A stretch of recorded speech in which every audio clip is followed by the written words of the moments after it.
Our story, like all stories, must have a beginning somewhere. This one in particular is just a bit odd because, rather than beginning, we shall intend to start in the middle. Not the middle of the story, rather, but right in the middle of things, the thick of it, as it were, surrounded on all sides by beginnings and endings, and the middle of our story, in an abstract sense, but also the beginning. Here we have the idyllic town of Ponyville, quaint and pastoral in a charming sort of way, you're probably familiar with it, filled with houses and businesses and ponies and foals, and all manner of commerce and socializing and goings-on, and the 6 most important ponies in the history of Equestria, including the newly christened Princess Twilight Sparkle, and a nice stand that sells bananas. Oh yes, that other part. You knew that too, didn't you? Of course you did. You're a smart cookie, I can tell. Our story middles today, and begins, furthermore, in the basement of a delightful little abode occupied by the previously mentioned one Twilight Sparkle, in the downstairs of the lovely tree she calls a house, and alongside one other pony you might also be familiar with, who, for the purposes of this story, we will be referring to as Pink. Twilight we shall call Purple Ponk, because doesn't it just sound adorable? No? Oh, fine then. In any case, here we have Twilight Sparkle, bearing her brand new wings besides, and her friend, that incorrigible young Pinkie Pie. The two of them are sharing a moment together, as it were. But what's this? They don't appear to be moving. How odd. In fact, if we look closer, it's almost like they're frozen. Not frozen like you might be frozen in a big block of ice, mind, nor are they frozen in the fashion we've come to read about, when lava shall fall from the sky and freeze everyone in a perpetual statue of whatever they were doing last, leading to some embarrassing engravings of mares and stallions sharing too intimate moments with the rest of the world. Neither here nor there, mind. No, these two are frozen simply in place, not unlike the hands on a watch when they stop, and, if I'm not mistaken, we happen to have one of those here too. If you'll look around for just a moment, this way, please, you'll see the whole of the basement, the set of stairs leading up, the towers of beakers filled with curious-looking liquids, the variety of machines all hooked up to each other, whirring mysteriously, and, yes, here is Twilight Sparkle, frozen in mid-air, in fact. That's quite an expression on her face, isn't it? Absolute panic, you might call it. And look, she's hanging there, unmoving, lunging forward to catch that big watch. Well, yes, I suppose you could call it a clock if you were so inclined. There's no need to be pedantic about it. Pinkie Pie is there next to her, cheerful, sickeningly adorable Pinkie Pie. She doesn't look upset at all, does she? There's that smile she always has on. So, how is it they wound up like this? Well, I'm cheating a bit, you see. They're not really frozen, no more than the rest of the town is frozen, which they are, but not like this, per se. Here, let me show you. Twilight Sparkle stood in front of the table covered in peculiar apparati. Various dials and bobs spun around her, all accompanied by the ticking of the 2 large clocks she held in her hooves. The clock was hooked up to a variety of wires and lines, and it hummed as it ticked, throbbing in her hooves with a faint emerald glow. She stared into its face for a moment, as though expecting to see her reflection. "Hiya, Twilight!" The sudden noise had a natural effect, which was to startle Twilight, normally a non-issue, though it wasn't often the case that she was holding a large, fragile clock. As a result of her surprise, her hooves gave out and sent her falling, and the clock with her. She scrambled in the air, reaching towards it, somehow, despite all knowledge of physics telling her that equal motion should present an equal trajectory. The clock seemed just out of reach. Still, she held out her hooves to touch it, to catch it before it hit the floor, closer, closer to the floor, feeling just the edge of it on her hooves and the slick finish on the outside, until she felt the cold floor on her stomach, and then Twilight Sparkle stood in front of the table covered in peculiar apparati. Various dials and bobs spun around her, all accompanied by the ticking of the 2 large clocks she held in her hooves. The clock was hooked up to a variety of wires and lines, and it hummed as it ticked, throbbing in her hooves with a faint emerald glow. She stared into its face for a moment, as though expecting to see her reflection. "Hiya, Twilight." The sudden noise had a natural effect, which was to startle Twilight, normally a non-issue, though it wasn't often the case that she was holding a large, fragile clock. As a result of her surprise, her hooves gave out, and sent her falling, and the clock with her. She scrambled in the air, reaching towards it. Somehow, despite all knowledge of physics telling her that equal motion should present an equal trajectory, the clock seemed just out of reach. Still, she held out her hooves to touch it, to catch it before it hit the floor. Closer, closer to the floor, feeling it just the edge of it on her hooves, the slick finish on the outside, until she felt the cold floor on her stomach, and then... Twilight Sparkle stood in front of the table covered in peculiar apparatus. Various dials and bobs spun around her, all accompanied by the ticking of the two large clocks she held in her hooves. The clock was hooked up to a variety of wires and lines, and it hummed as it ticked, throbbing in her hooves with a faint emerald glow. She stared into its face for a moment, as though expecting to see her reflection. "Hiya, Twilight." The sudden noise had a natural effect, which was to startle Twilight, normally a non-issue, though it wasn't often the case that she was holding a large, fragile clock. As a result of her surprise, her hooves gave out, and sent her falling, and the clock with her. She scrambled in the air, reaching towards it. Somehow, despite all knowledge of physics telling her that equal motion should present an equal trajectory, the clock seemed just out of reach. Still, she held out her hooves to touch it, to catch it before it hit the floor.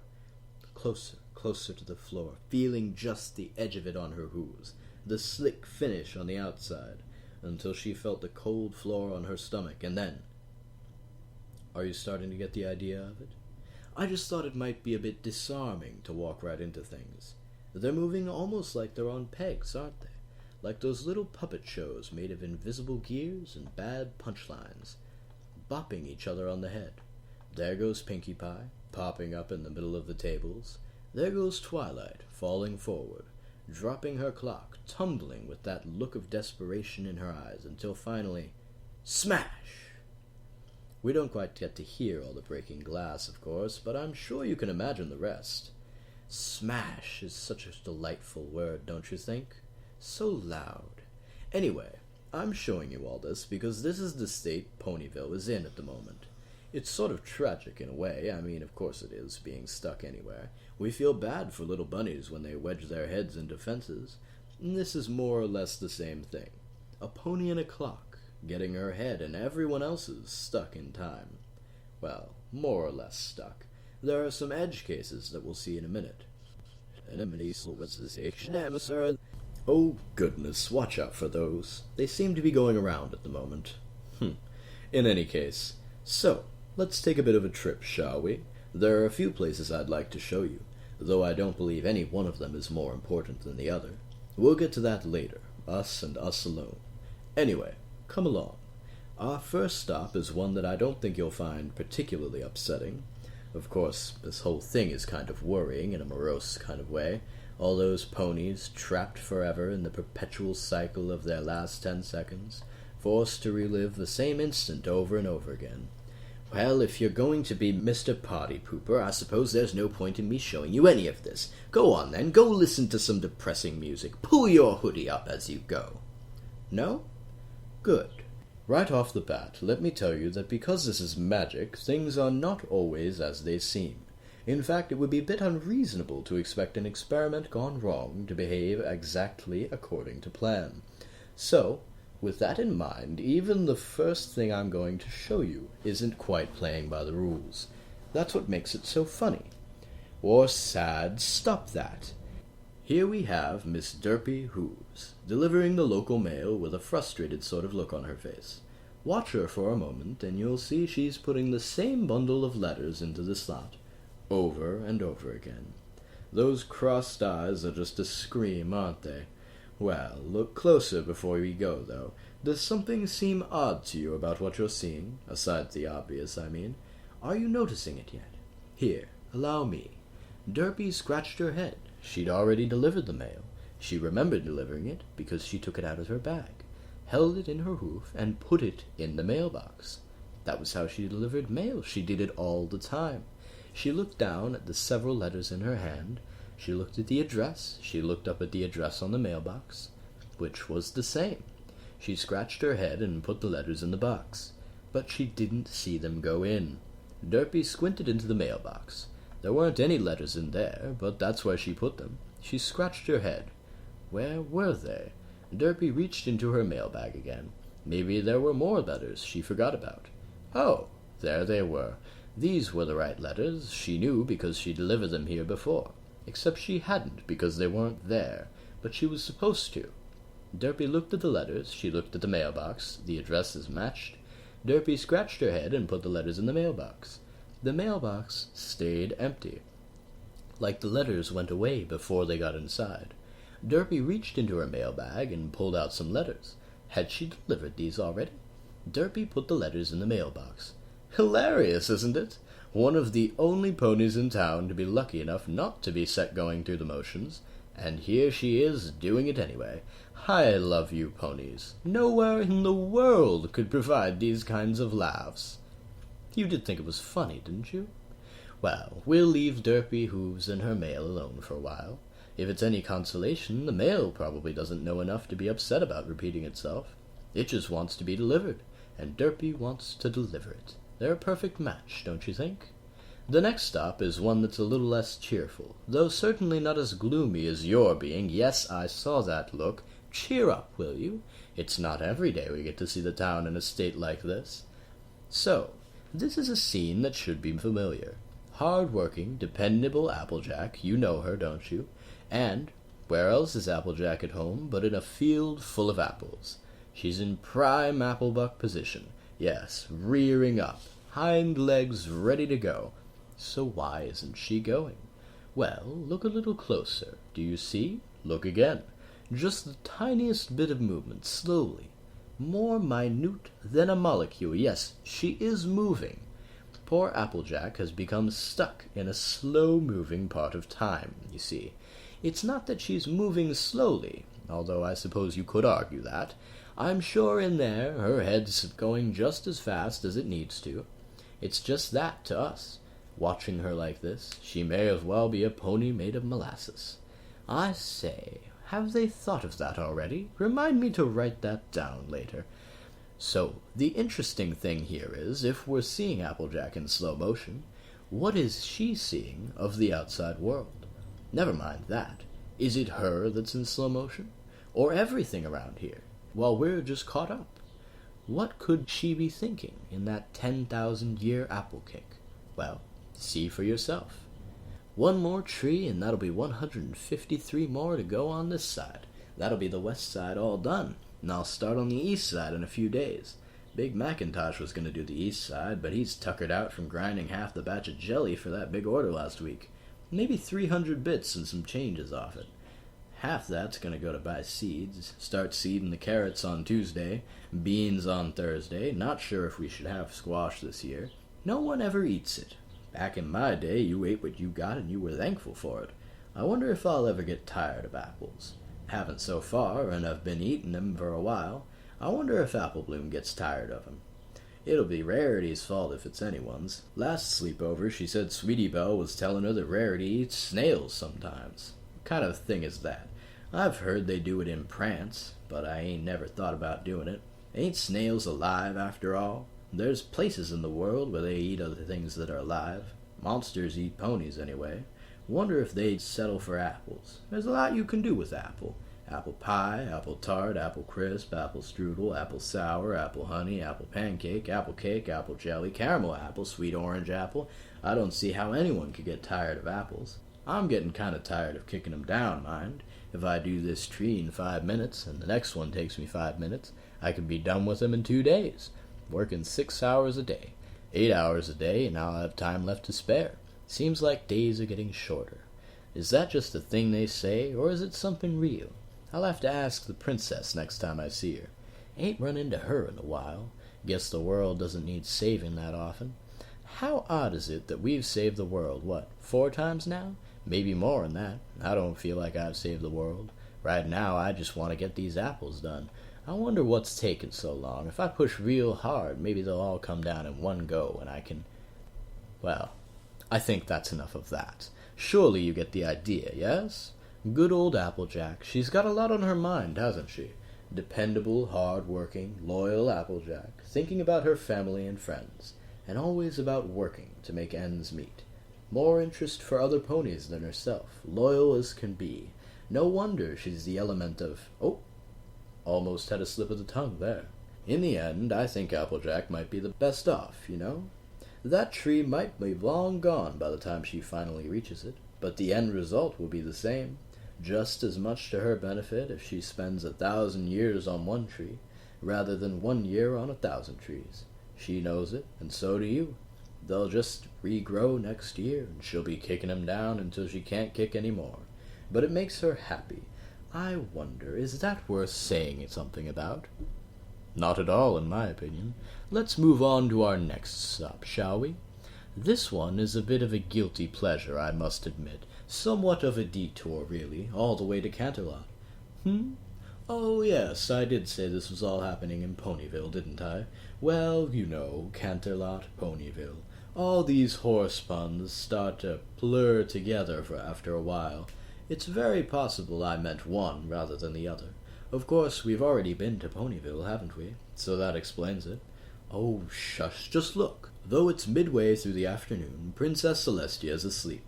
She's nestled in her ornate, imported bed, wrapped in the sheets like they're a down of feathers, covering her with her eyes closed. She turns in them, rocking from side to side. Sweat from her coat dampens them, and her mane, which leaves a mark on her pillow, prismatic, iridescent, and wet with her sleeping anxiety.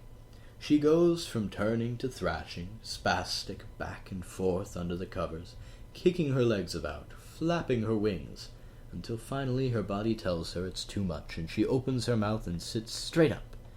Gasp. She breathes very heavily for a moment, looking around the room. After a few seconds she gets up from bed, untangling the sheets from her body and letting them fall to the floor. She shakes her head a few times, too, in an attempt to wring off the residual haze of midday nap-time sweat and delirium. She's a victim to the same incomprehension we all are, with the difference being that she has a whole sky overhead at her behest and no one else's.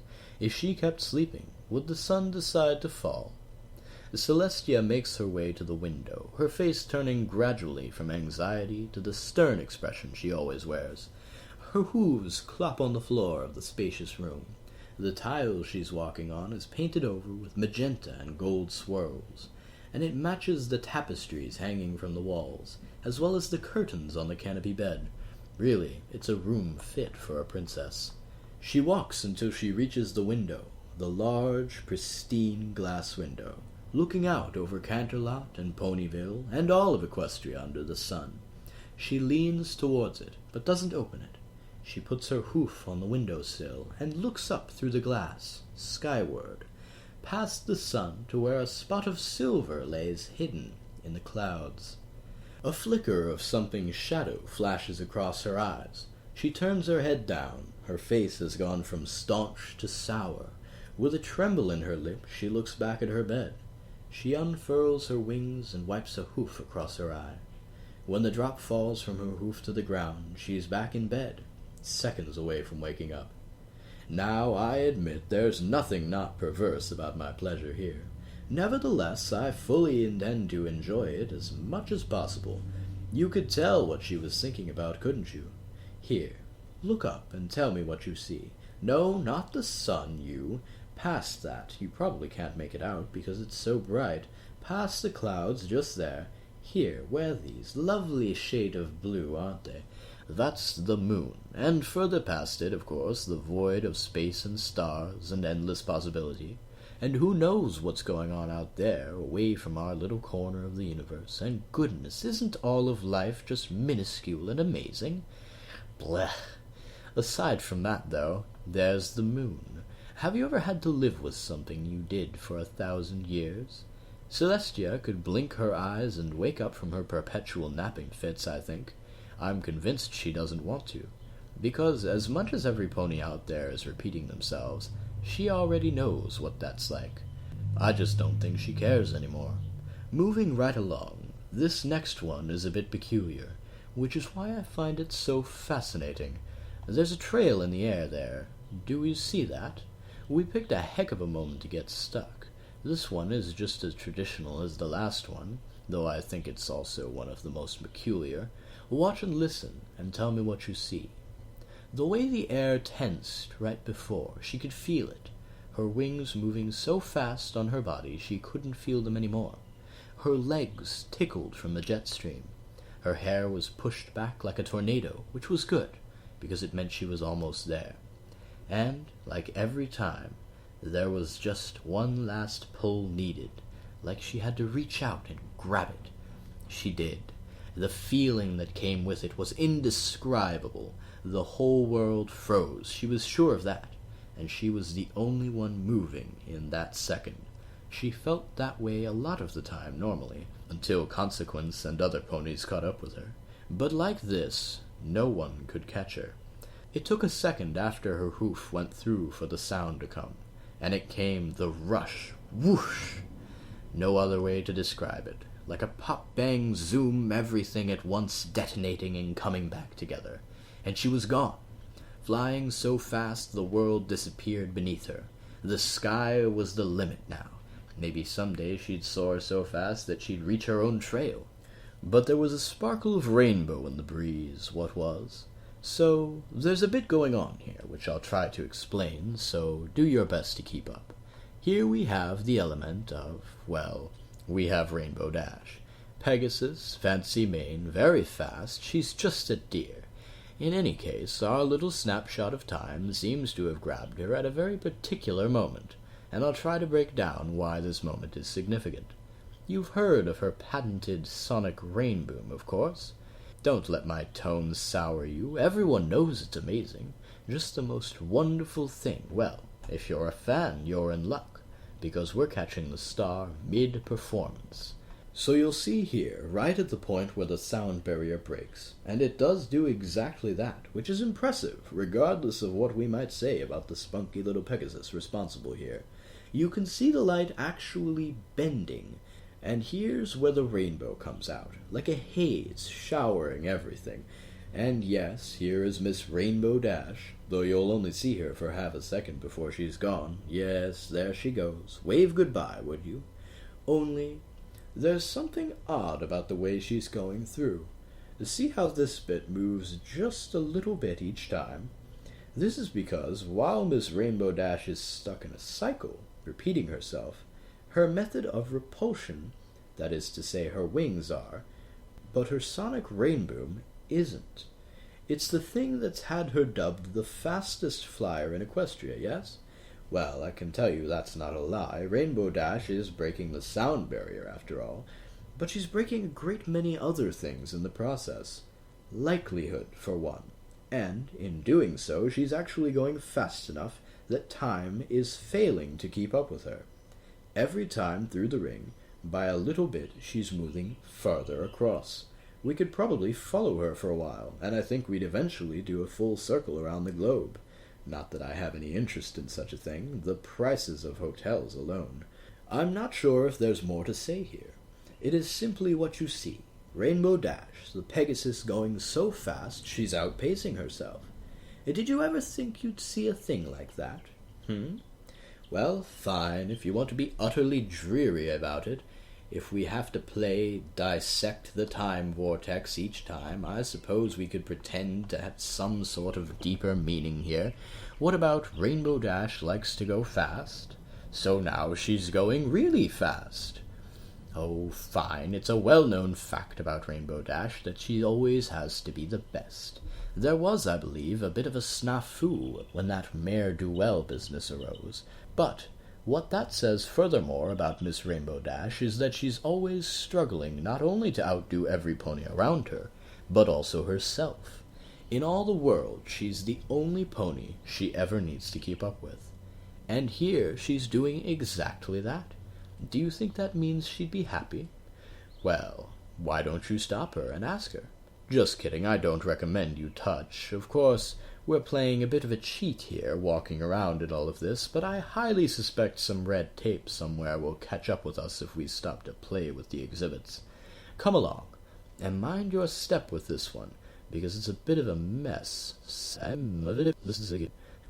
You see what I mean? And no talking. Let this one speak for itself, if you can bear it. In the room above Sugar Cube Corner, the Cakes have a home. It's a small living space, possessed of only 2 bedrooms, one for them and one for their children. A set of stairs lead up from the main shop, creating a strange juncture between business and personal life. Upstairs, the door to the bedroom is open. There are 3 ponies in the bedroom. One of them is Mrs. Cake, first name Cup. Another of them is Mr. Cake, first name Carrot. The third one is not a cake. He's a large stallion with a black mane and a blue coat. Right now he looks distressed. Mr. Cake has his hoof on the strange stallion. He's over top of him on the floor, in fact, on the far side of the bed, kneeling down. The look on his face says he's not very happy, but strange. He's helping the stallion up. He's taking his hooves off him and moving backwards towards the bed, and the stallion is moving with him, until he's all the way there, and Mrs. Cake is in the bed too. She never left, it seems, but her expression has changed a bit, from horrified to something uncertain. Mr. Cake returns to a spot at this side of the bed, and Mrs. Cake looks confused. The stallion is holding his hooves up, but he lowers them back down to the bed.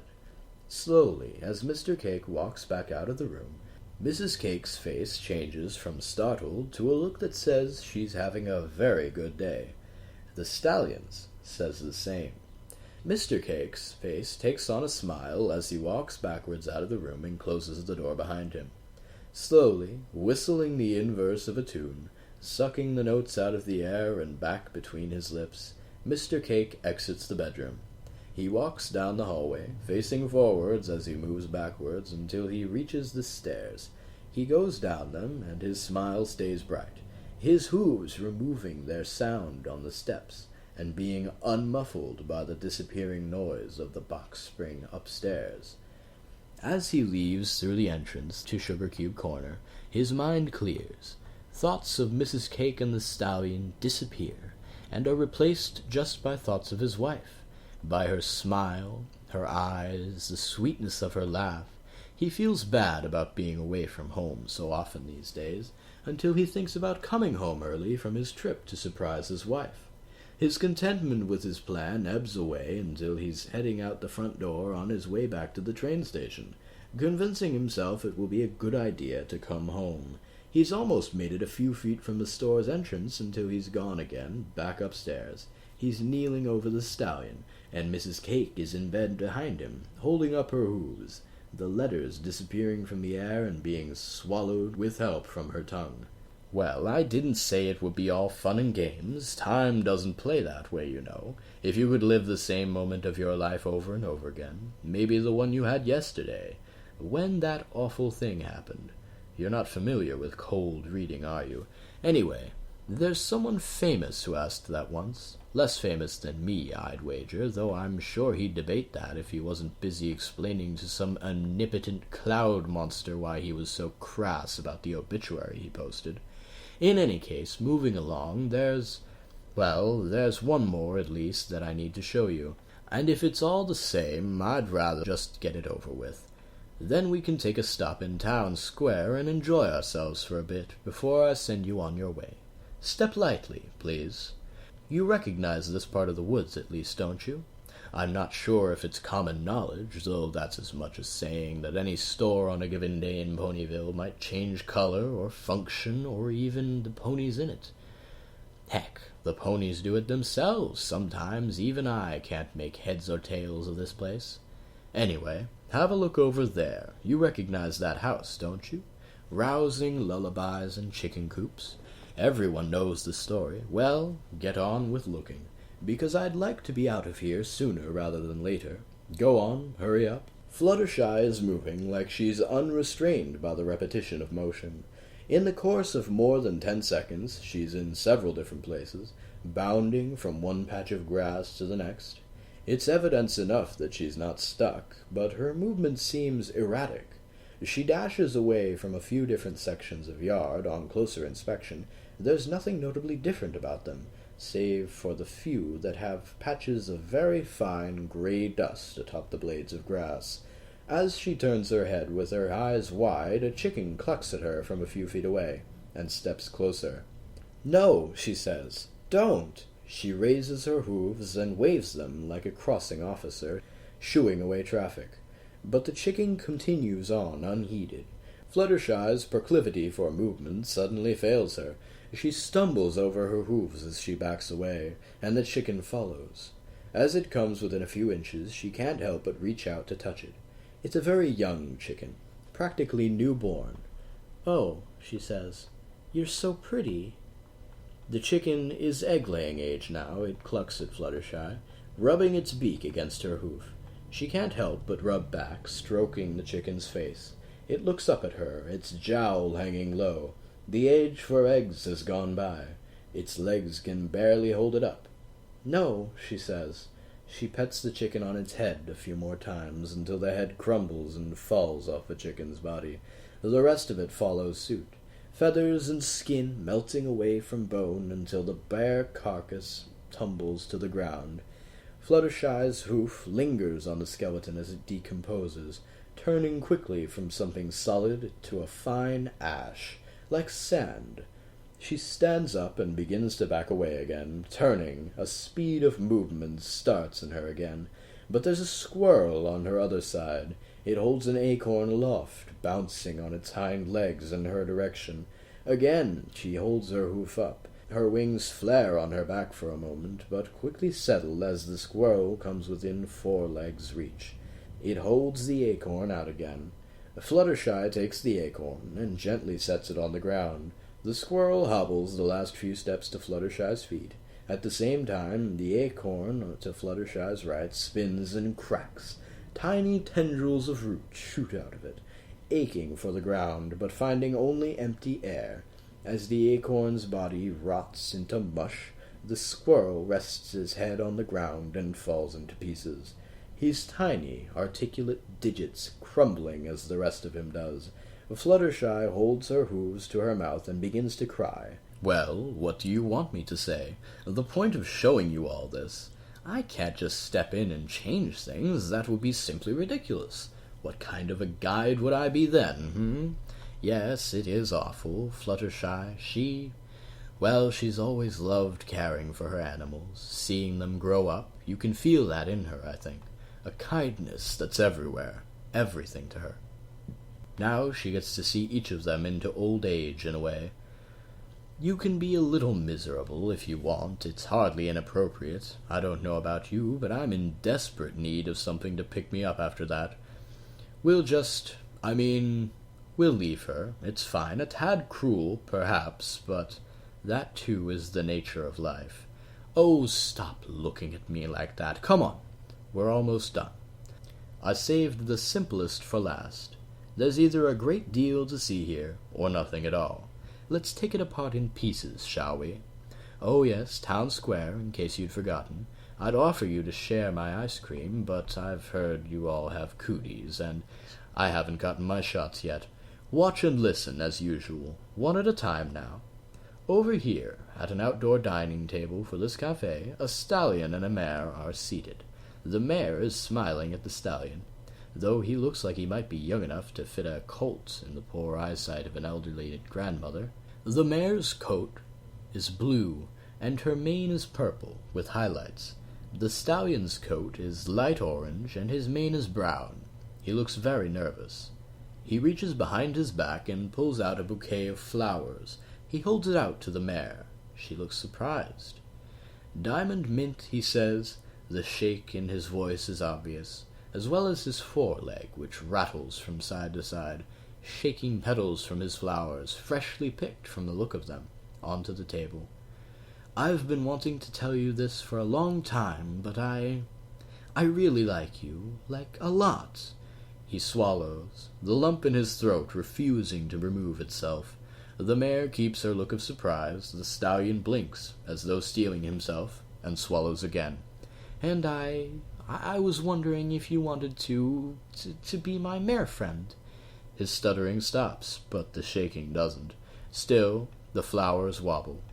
The mare holds her hoof to her chest for a second, then removes it and sets it on her table. "Oh," she says, "Caramel, I—" Awful, isn't it? I could tell you were on the edge of your seat. Of course, it's not quite as riveting as our last few visits, but there's something fascinating in the mundane, isn't there? I imagine that poor boy is waiting to find out the answer to his question as much as we were. Maybe it's better that he doesn't know. Who's to say? Turn this way, please."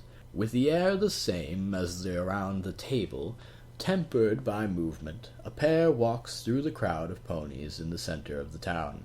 A pony and a dragon by her side, Rarity and Spike. Spike's arms are full with packages which he's carrying with some difficulty.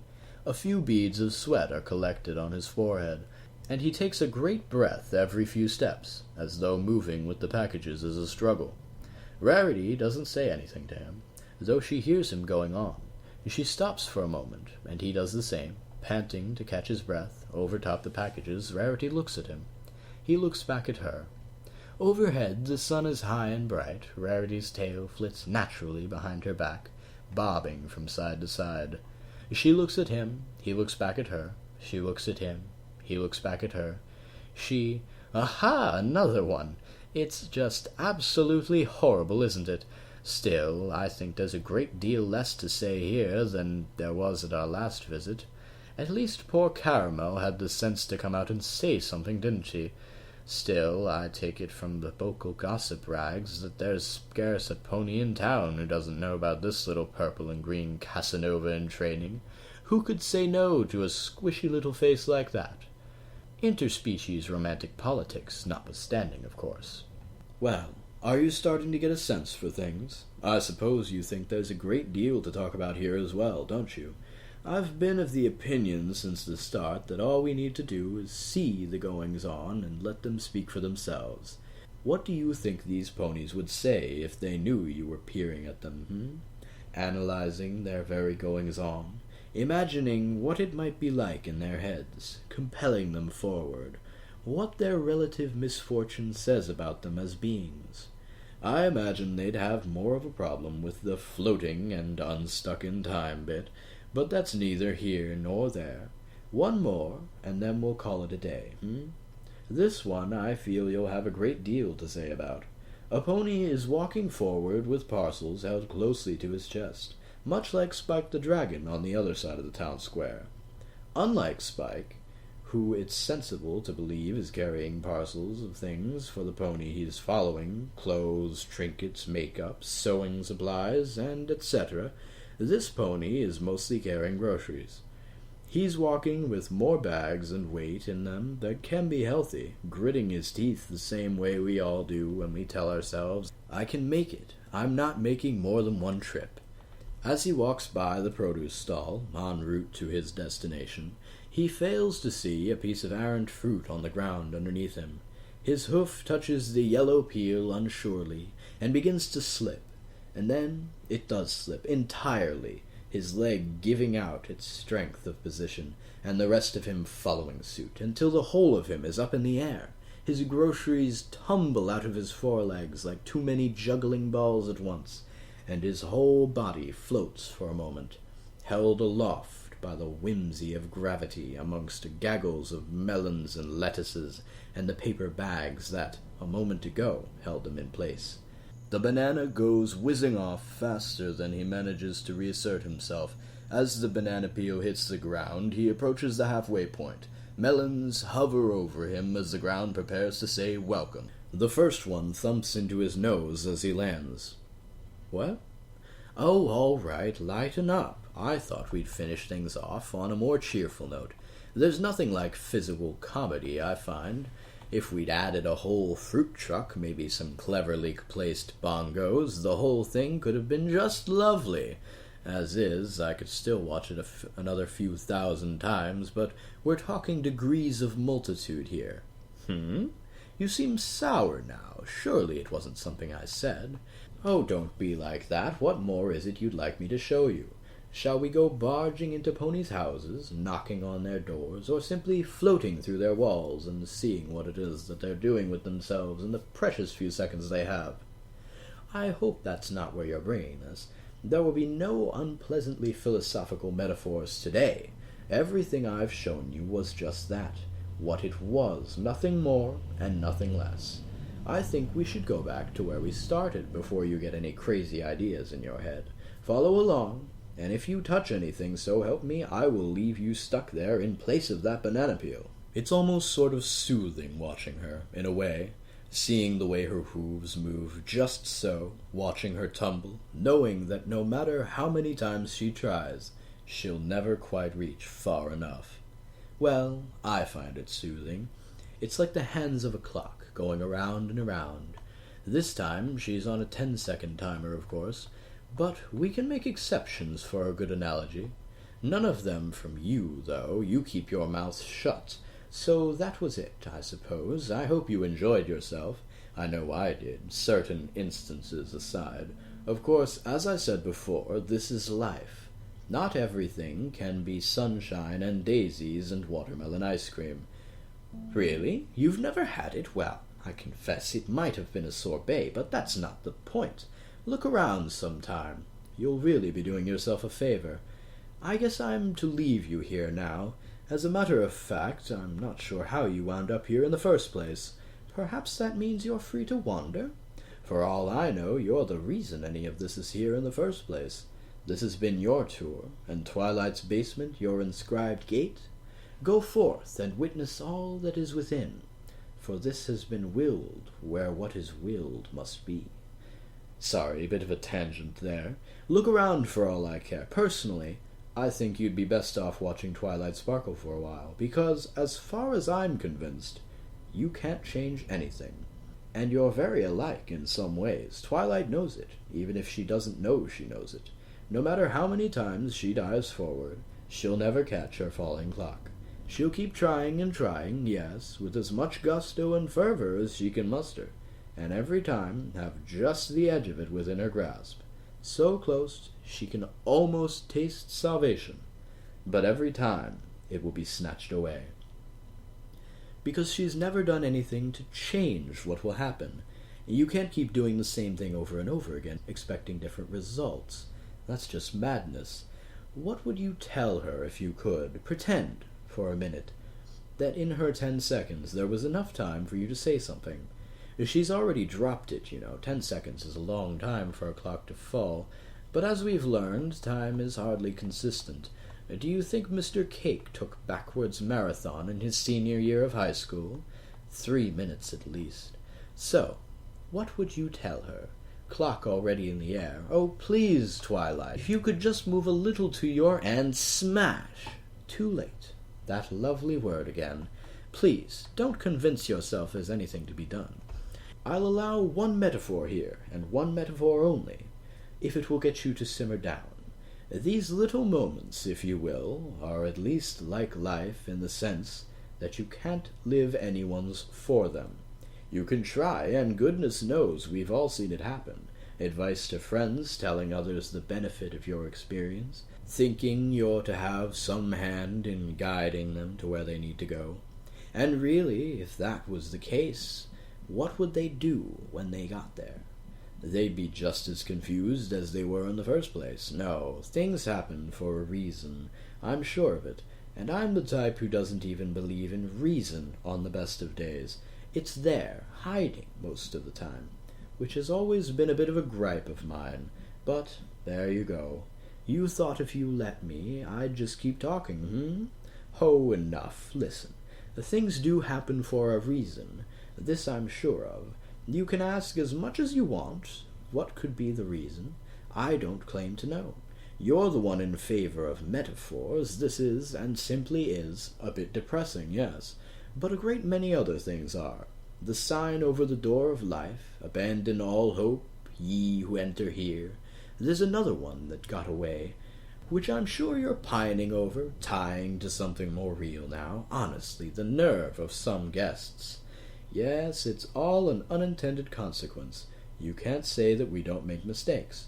Sometimes the consequences are more abrasive than we'd like them to be. Tell Twilight Sparkle in a few seconds that she shouldn't have put all this together. You will you? And what will she say when she hears you? Well, I don't think she'd have enjoyed seeing any of this.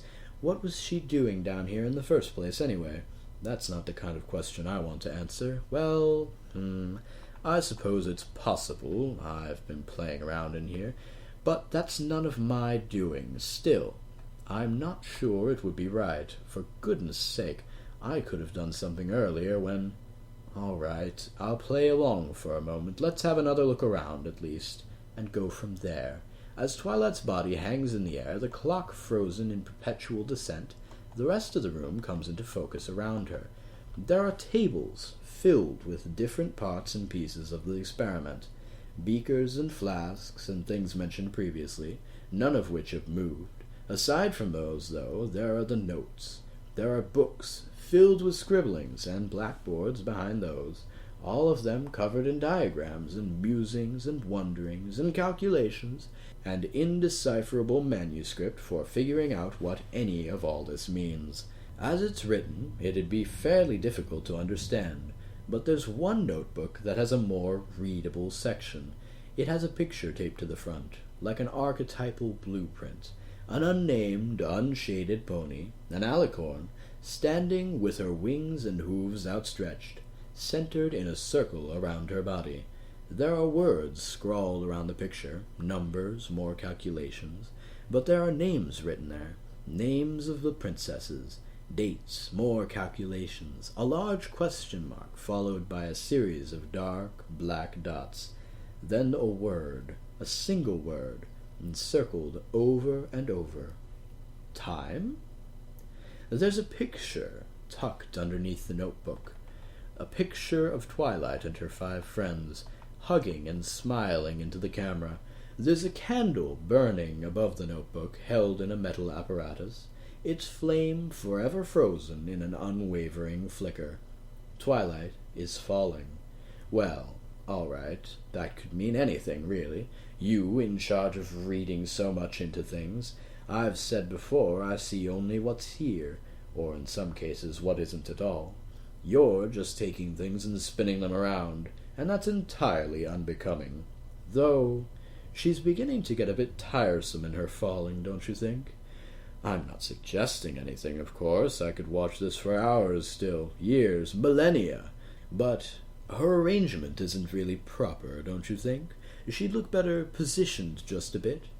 Pinkie Pie can stay, of course. She's barely contributing anything to the scene. Her feng shui is all wrong. But Twilight could optimize the whole layout. Maybe if we just moved her forward a little. There. Don't you think that's better? Twilight Sparkle stood in front of the table, covered in peculiar apparati. Various dials and bobs spun around her, all accompanied by the ticking of the 2 large clocks she held in her hooves. The clock was hooked up to a variety of wires and lines, and it hummed as it ticked, throbbing in her hooves with a faint emerald glow. She stared into its face for a moment, as though expecting to see her reflection. "Hiya, Twilight." The sudden noise had a natural effect, which was to startle Twilight, normally a non-issue, though it wasn't often the case that she was holding a large, fragile clock. As a result of her surprise, her hooves gave out, and sent her falling and the clock with her. She scrambled in the air, reaching towards it. Somehow, despite all knowledge of physics telling her that equal motion should present an equal trajectory, the clock seemed just out of reach.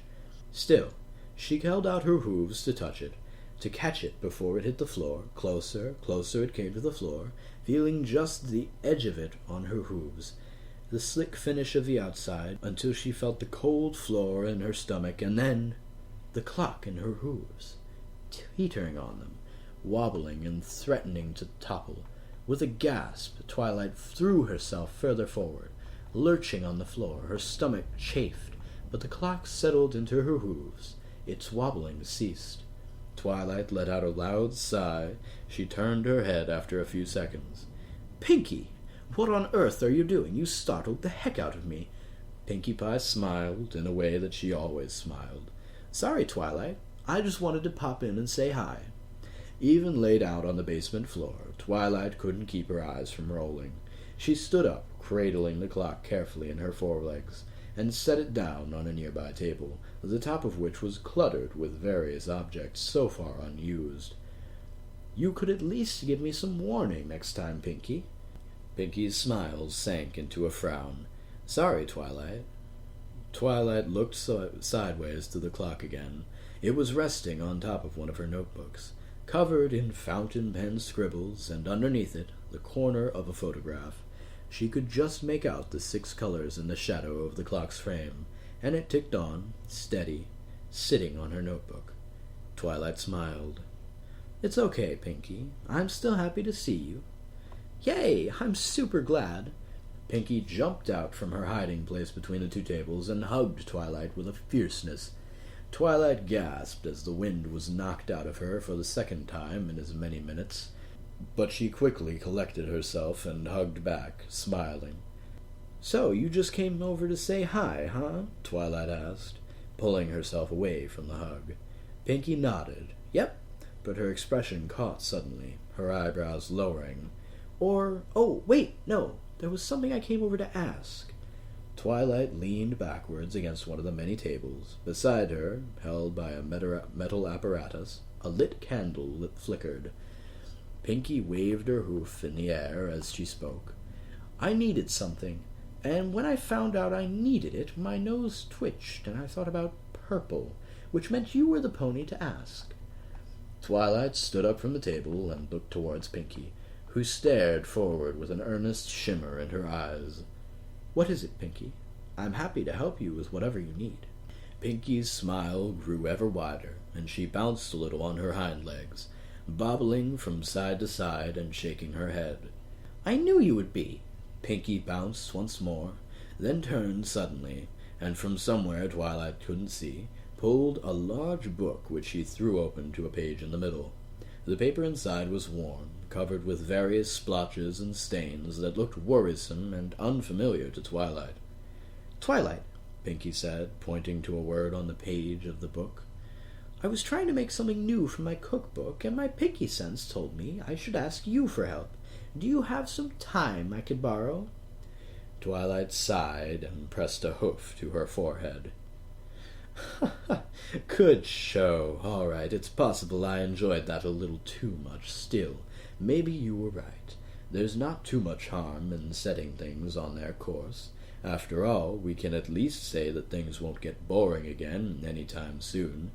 As soothing as watching twilight sparkle fall on her face all day might be, I think I'd get tired of it after another 100 years or so.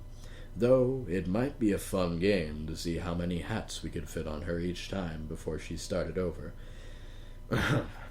Anyway, I suppose I haven't much more to say to you. You can wipe that smirk off your face, by the way. I've made a lifelong commitment against learning valuable lessons, friendship-related or otherwise, and I intend to adhere to it. Nothing you or any pony else can do is going to change that.